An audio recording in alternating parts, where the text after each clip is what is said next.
Okay, I seriously have so many books in front of me. I have no idea how I'm gonna do a thumbnail for this. Maybe I will not do a thumbnail with all these books because honestly, it's so much. Hi guys, welcome back to my channel. This video is going to be different today because I decided to combine two videos in one. I just thought for this month it's easier for me this way. So what we're going to talk about today is number one, what I read for the month of October. We're going to wrap up those books, talk about my ratings, all that good stuff. And number two, we're going to talk about all the books that I would like to read in the month of November. Now for the month of November, there's a huge stack that I have in front of me that I can't wait to share with you. I'm not going to get to all these books, obviously, but I am a mood reader, so these are the kind of books that I am looking forward to reading in November. I'll probably get to 5 or 6 of them, but I have a kind of a big selection for you in case you're looking for any books that you've never heard of or any books that you might want to add to your November TBR. So let's get into stats. I'm actually very proud of October's wrap up because I thought I've read so little, but because I'm keeping track of my reading in Storygraph, I am so impressed when it becomes the end of the month and I have read X amount of pages and X amount of books that I totally forgot I read. So October was kind of a little bit of a slump month for me, if I shall say so myself. Not that I wanted to be in a slump. Nobody wants to be in a slump, obviously, but I found myself being in a reading slump because I tried to read a bunch of horror books that month, you know, for spooky season, and it kind of backfired on me. After the third one, I was burnt out. And so none of the books that I picked up really piqued my interest. I kind of had to make myself pick them up, and then that's when I was more intrigued into reading them. With that being said, I did read a lot of books for me anyway, for my reading speed, and I also had a lot of 5-star reads. So for me, even though I was in a book slump, it was a successful month for me. So let's talk about stats. For the month of October, I read a total of 6 books. Most of them I have physical copies of, except for one, and some of them I read alongside with the audiobook because the experience was just so good for me. I read a total of 2,533 pages, which is very impressive. My moods were basically all the above, but the main 4 moods that I was in that month were mysterious, lighthearted, dark, and tense. So with the spooky season, my mood was on point. So I started off the month listening to The September House by Carissa Orlando, and that book I gave a 5-star.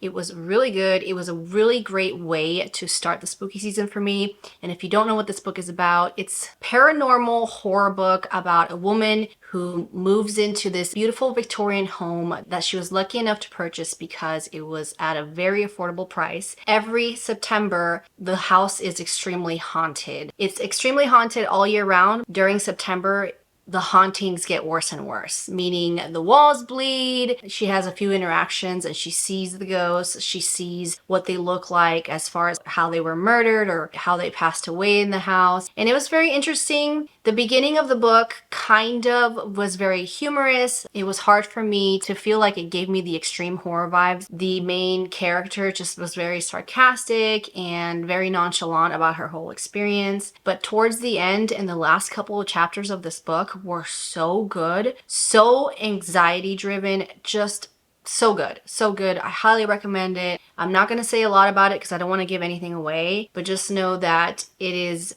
definitely a book that you should read, especially in spooky season, and I had such a good time reading it. The next book I read is gonna be one of my favorite books of the year so far. That is no other than Old Country by Matt and Harrison Corey.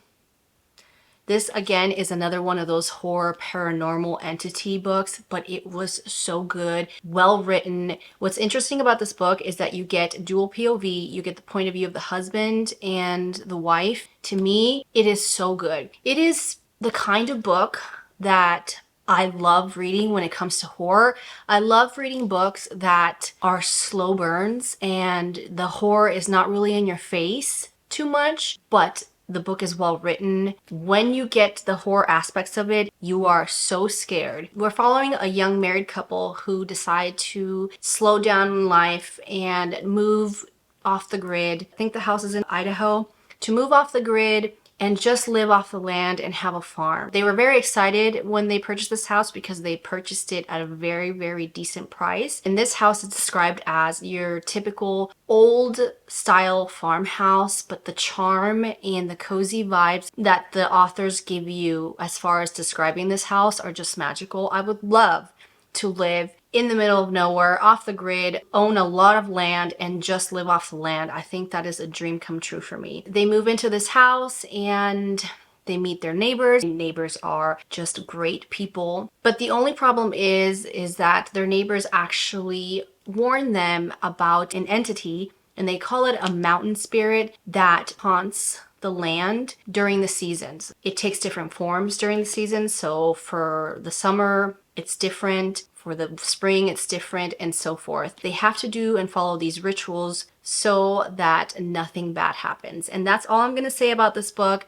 I highly recommend. I listened to the audiobook of this and read alongside, and I also tabbed it.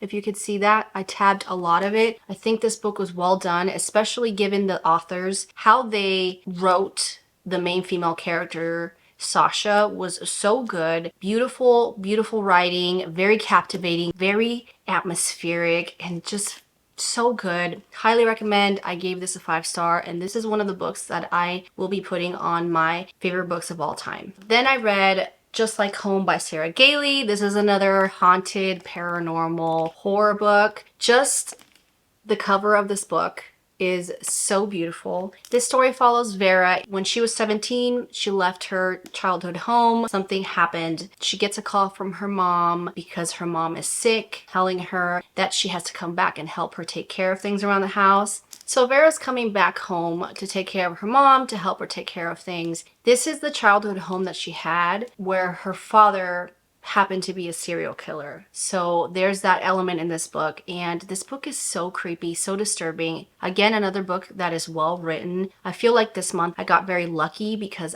I've read books that were very well written, and I love that about October. I feel like I was reading back-to-back very well written books, and this one was no different. I highly recommend it. The creepy vibes are there. It is very spine-chilling. It is a slow burn, but it's so good because the words are very lyrical and very descriptive. There's gross descriptions in here, but it was done so well. I guessed towards the end what was going to happen, but it did not deter me from my experience and my reactions to this book. I loved it. I highly recommend it. The next book I read was Hemlock Island by Kelly Armstrong. This book I ended up giving a 3. We're following Lainey, who I believe is an author. She writes horror books, and she happens to own this cute little farmhouse, very updated. She basically owns this updated farmhouse in this secluded island. In order for her to maintain the island and be there, she has to rent it out to people. However, when she does that, the couple that was renting it the night before complain to her. They leave. They say that they found blood in the closet. She also finds hex circles and evidence of rituals and things like that around the island. And then the story goes from there. So that's all I'm going to say because it is a short book. I ended up giving it a 3 because I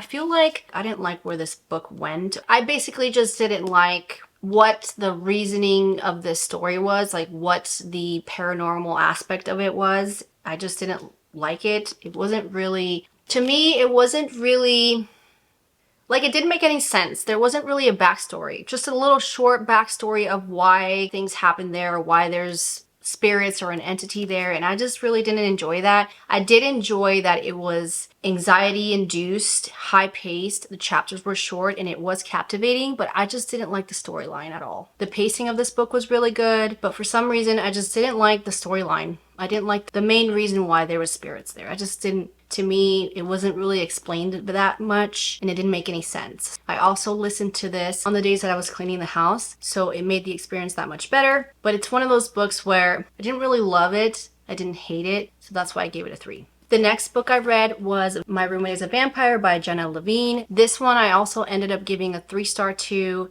because I just felt like I was dragging and it felt like pulling teeth just to be able to finish this book. It's literally only 337 pages. It's a short, nice, quick little vampire rom-com book. I love the characters in it and I love the storyline. I just probably wasn't in the mood for it, so it's not really the book's fault, but ended up giving it a 3 just because for some reason it didn't grab my attention as much as I thought, which is why I feel like it took me forever to finish it. We're following Cassie, who basically is an artist and she's in between jobs just to stay afloat. She lives in Chicago and she's about to get evicted from her apartment. So she sees an ad on Craigslist asking for a roommate and that the rent is only $200. This book is so cute. Frederick is such a gentleman considering he's a vampire. He doesn't have the morally gray characteristics and personality that you would see in a vampire because they're supposed to be morally gray, or at least the ones that I've seen in movies or read in books are more on the darker side. No, he's a gentleman, he's a sweetheart, and it follows their romance. And the cute thing about it is the reason why he's trying to find a roommate is because he has been basically sleeping for a very long time because something happens. So he's basically sleeping, and when he wakes up, he has no idea how to live in the 21st century, doesn't know the words and the slangs that people use, is not kept up with the culture, and so he needs a roommate to help him with that and help him basically blend in society because nobody can find out that he's a vampire. That's basically what the story is about. It's really cute. It's got the spooky vibes. It's very rom-commy, but again, I just wasn't in the mood for it. I still highly recommend you read it during spooky season because it's a fun time. I just wasn't in the mood for it. The last book I read for the month of October is Over My Dead Body by Sweeney Boo. This graphic novel is so beautiful. If I would have had an hour or two, I probably would have finished it in one sitting because it's so good. The beginning of this book, already the first page, grabs your attention. Again, it's one of those books that is beautifully illustrated with the autumn feels and the fall vibes that you're looking for. This is a dark academia witchy book and it follows our main character, Abby. One day, her friend turns out missing, and the whole book is basically about her trying to find the mystery behind why her friend went missing and trying to figure out what happened to her friend. It is so good. I highly recommend it if you're trying to get into graphic novels or if you're trying to read something very atmospheric, very beautifully illustrated, a witchy good time. Definitely recommend this. I gave this one a 5-star. So those are all the books I've read for the month of October. Let's try to hurry this up and I will try to give you a little bit of what the rest of the books are that I want to read in November, but I'm not sure if I'm going to read the synopsis to them because there's just a lot. I literally have 11 books in front of me, okay? It's ridiculous. But again, I'm in such a reading mood, if that makes any sense, that these are the books that I will be in the mood for or that I am currently in the mood for right now. The first 2 books, they're special editions, part of Illumicrates boxes, and I really want to try to get to these books because I don't want them to accumulate, but also they're very atmospheric and perfect for the fall season. So the first book that I want to talk about is A Study in Drowning by Ava Reed. If you haven't seen my video when I unboxed this box, go watch it because I'm not going to go over all the beautiful details that these books have, but this was Illumicrate's September pick, and this one is a dark academia book about a girl who enters a contest to, I think, design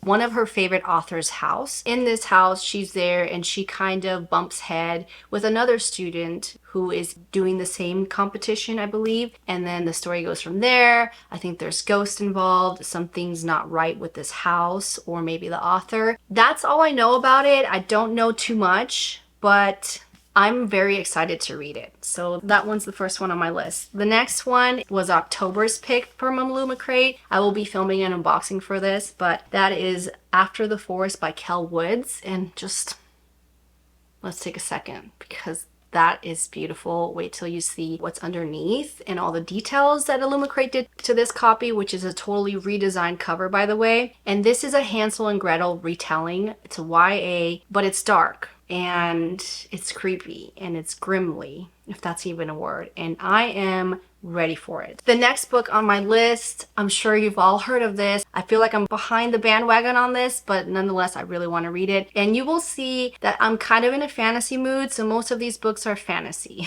okay? Most of these books are fantasy. So this one is Once Upon a Broken Heart by Stephanie Garber. This is a YA, almost very whimsical story, kind of giving you Alice in Wonderland vibes, and that's all I know about it. But the amount of people that love this book and talk so highly of it, I just want to feel that too. I want to experience those same feelings. I want to love the characters the way that people love these characters. So I gotta read this. I need to read this at some point in this month. The next book I want to read, which was kind of a little bit of an influence on me because of, you know, BookTube, but this is where we get recommendations, so I'm not mad about it at all. And that is Bonesmith by Nikki Powell Preto. This one is a YA fantasy about a girl who has to rescue a prince who might be stuck in a forest or something like that. And there's ghosts in there. This one has a lot of very spooky atmospheric vibes. There's ghosts. The main character is a badass, obviously. There's paranormal entities and aspects to it. I just can't wait to read it. I've heard nothing but great things about this book. And it also is a romance with some heavy world building, very descriptive world building, and also it's about revenge, I think. Yeah, so the prince gets kidnapped and her job is to kind of rescue him and go through this creepy forest or something like that. I don't know. I'm giving you very vague synopsis because this video is going to be super long, but just know that this book, I've heard nothing but great things, and it's very atmospheric. It's also very descriptive, and there might be a lot of world building, but with fantasy, I really love that, which is why I'm very excited to read this. The next book I want to read, I think this one is a gothic fantasy horror, if I'm not mistaken, and that is Starling House by Alex E. Harrow. The funny thing about this book is that I bought this from Book of the Month, and then I realized that I think this might be in one of my subscription boxes.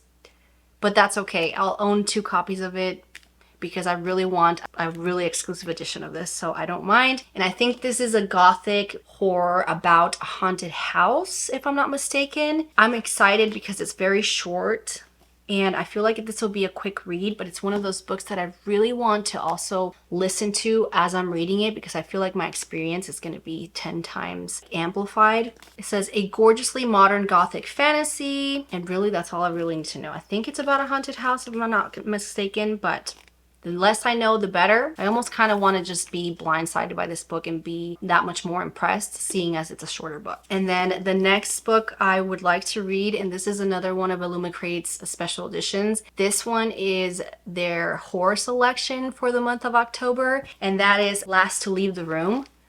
This is a total redesigned cover, and just look. How could you not want to read this book? Look how beautiful that is.